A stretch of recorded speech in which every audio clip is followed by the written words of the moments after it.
9 to 11% because they believe in investing in the youth. Is there a reason you think Nigeria cannot improve on this? And how would you go about rectifying this statistic? We will have to increase that immediately, but it has to be done in a very strategic way as well.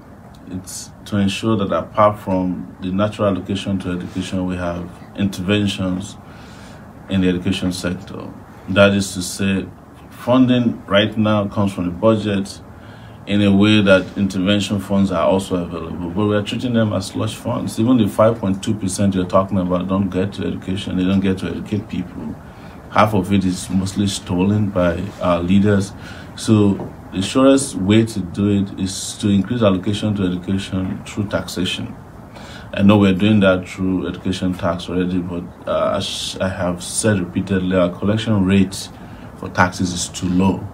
We're about 7.6%, and the sub-Saharan African region is about 15%, which means that we can double our taxes, not increase them, but the collection rate, to the extent that right now we have about $35 billion, which is collected from, to fund our budget. But that can quickly and rapidly go to almost 70 billion if we are appropriately collecting from people who actually owe us taxes and plugging the loopholes that have exploited the corruption that has made it impossible for us to collect appropriately. And we allocate at that point over 10% to 50% of our national budget to education. If we don't educate our kids, we are destroying the future of the country.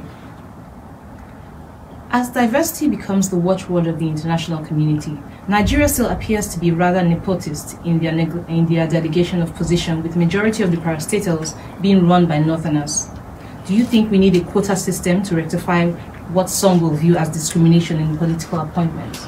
It's not. We already have a quota system in place. In fact, there's a Federal Character Commission in charge of ensuring that every part of Nigeria is employed or appointed into sensitive positions at the federal level. But, these commissions only do the bidding of the president. So whenever you have a president from the north, you get more northerners in position of authority in the country, in employment. If you get his president for the south, that's the same thing that's happening. It's not a northern thing. It just happened that when you have more people who've been president of Nigeria from the north, the preponderance of appointments and employment into the federal civil service comes from them. If you have from the southwest, that's what you get. When you have from the south-south, that's what we got with the aviation ministry the other time. You just have people appointed and employed into all those places depending on who their people are. You don't really have Nigerian leaders. You have wheeler dealers running Nigeria. That's the biggest problem. Ownership of oil block appears to most Nigerians as the siphoning of what should be completely national assets.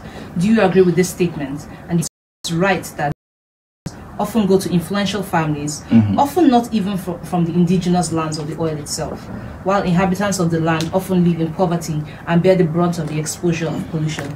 Yes, I agree that it has happened to people who are close to people in power. We have in this country a woman who is recognized as a hairdresser, got an oil block that's probably one of the most lucrative. Also an army general, retired now, got one that was so big that he split it into three, sold one for $500 million. And he's still swimming in wealth, after having sold half of it to the Chinese. One of the things I would do is to also start allocating oil blocks to universities so that we can also use that to finance education. There's no reason why universities, can train people who will own oil blocks and can't own oil blocks. That's true. Speaking of the Chinese, yes. Some people are worried about an impending Chinese economic colonization. Yes. So we see rail work, road works, and other such long-term infrastructure work being facilitated by Chinese companies all around Nigeria. Is this because Nigeria lacks the capacity to build these things? Or is there a sort of debt trading offer we offer the Chinese and they're giving, and we might be able to pay back in a couple of years? Is there something we can do for at least to force foreign companies to align with local content like the oil and gas industry? So there's a There's a local content law actually in Nigeria that offers indie companies opportunities in the sector. But what are they doing? The moment they get the licenses, they turn around and sell it to the Chinese, they sell it to the Americans, they sell it to Europeans. And so it defeats the essence of the technological or knowledge transfer that could have happened through local, ownership of oil, assets in the oil and gas sector. I am saying that just don't worry too much about the Chinese. Try and make Chinese of your country and educate your people. Let them have the knowledge and technological know-how to do what the Chinese is doing today. The Chinese people used to be like that too. They relied on every part of the world to get things done until they woke up one day, had their own cultural revolution, started building railway bridges, and the moment they mastered it, they started exporting whatever they had to the rest of the world. Nigeria could have been doing the same, if not to the world, but to the continent of Africa.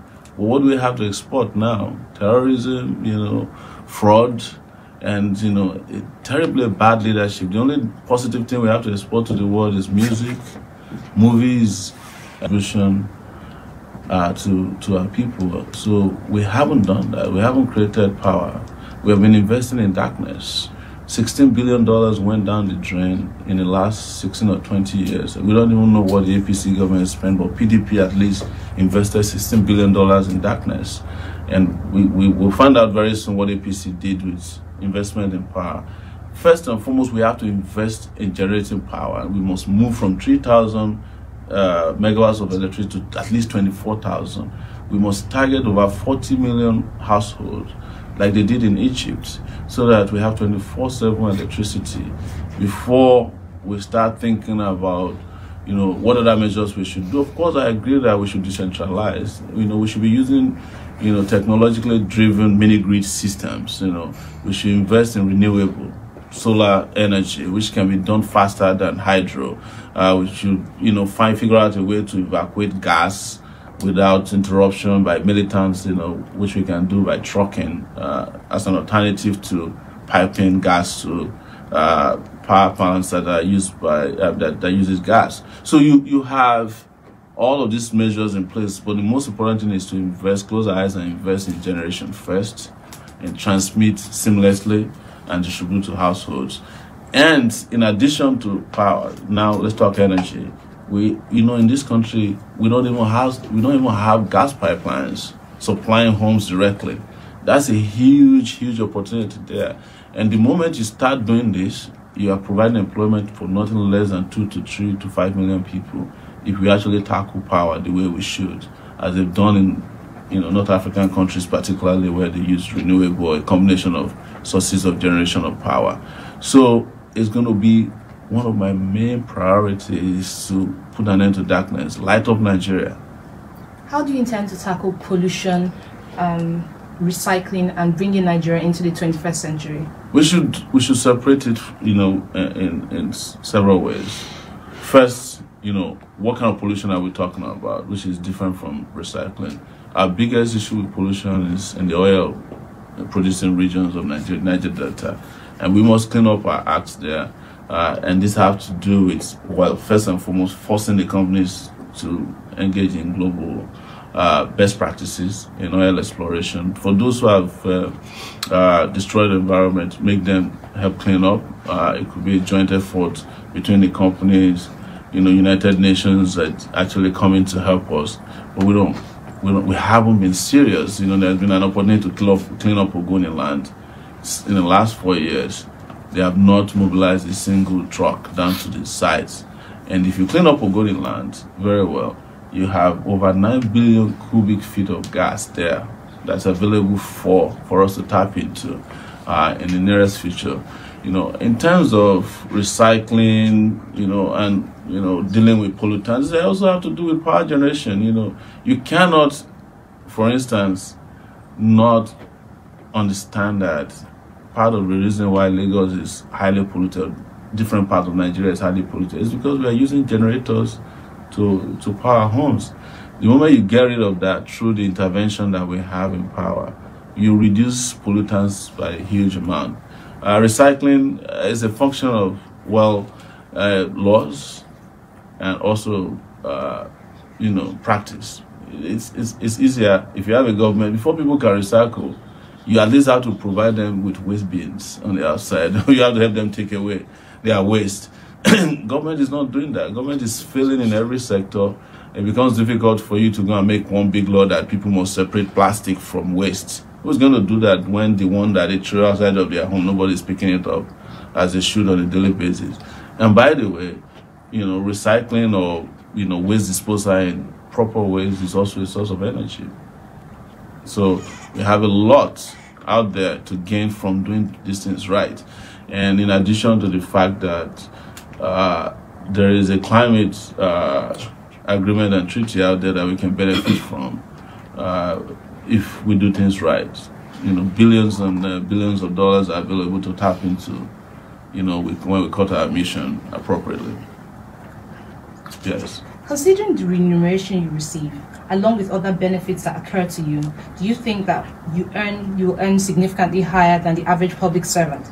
Since it's a position of service, do you think you deserve such monetary compensation? How do you intend to change those laws? I am not president yet, so I don't know if I can answer that, directly. But what I know is that we have in our plan a decision to increase minimum wages from the miserable rate they are now to a living wage that can help our workers increase their purchasing power and jumpstart the local economy. That's the plan. What you have in Nigeria is that there are two different sides on the wage scale. There are people who are earning maximum wage and their wage is infinitely, elastic. Yes. And those who are earning minimum wage and their wages are infinitely inelastic. That is, you can't go beyond 30,000. So we have to bring everything to work in such a way that everybody that is a federal worker, starting from or with federal worker and a living wage, and our starting point is 100,000 naira. And for those who are earning the maximum wage, we've discovered that they are mostly earning illegal wage. Senators who are earning 14 million naira actually should be earning 1 million naira. Whereas those who are earning 30,000 naira now actually should be earning way more than that. And we're going to start implementing that so that we can bridge the gap between the maximum wage and the minimum wage. So, final word before you go. Tell the viewers why you would like them to vote for you. Do it to this camera. Yes. Straight up to the camera. Well, it's Nigerians. Here is an opportunity again to move in a different direction. Here's an opportunity to change the course of our nation. It's an opportunity to change the course of our fortune. And of that opportunity to change our leaders to the ones that are working for us as opposed to those who are working against us. And if you vote for Omoyele Sowore, myself, on February 16, 2019, which coincidentally is my birthday, that opportunity is knocking right on your door and will make Nigeria become one of the greatest nations on earth as soon as we're given the opportunities to start work. And it will happen during our lifetime. Thank you. Thank you very much. Thank you so very much. Thank you. Thank you. This is yours. Yeah.